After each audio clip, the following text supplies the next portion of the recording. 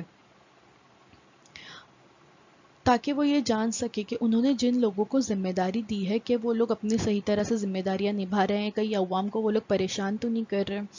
حضرت علی نے اپنے خلافت کے زمانے میں بیت المال کی ایمانداری کا پورا حق ادا کیا تھا۔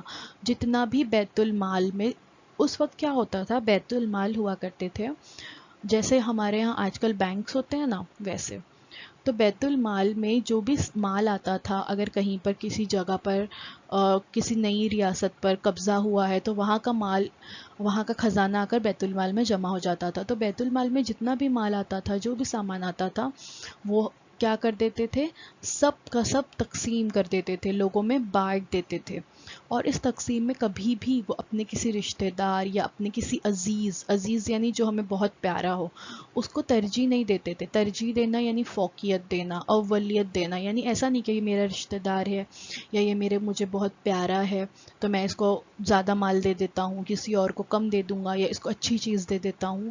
بالکل نہیں، جیسا سلوک وہ عوام کے ساتھ کرتے تھے ویسا ہی سلوک اپنے رشتہ داروں کے ساتھ بھی کرتے تھے۔ اور اکثر کیا ہوتا جب بیت المال کا اندوختہ یعنی جمع کی ہوئی پونجی، یہاں مراد ہے مال و دولت سے، جب وہ ختم ہو جاتا، جب وہ پورا تقسیم کر دیتے، تو 2 رکعت نماز ادا کر کے اللہ تعالیٰ کا شکر ادا کرتے کہ اللہ، مجھ پر جو اتنی بڑی ذمہ داری تھی یہ پورے مال دولت کی، وہ میں نے اچھی طرح سے ادا کی، اور میں نے یہ سب کچھ برابر لوگوں میں تقسیم کر دیا۔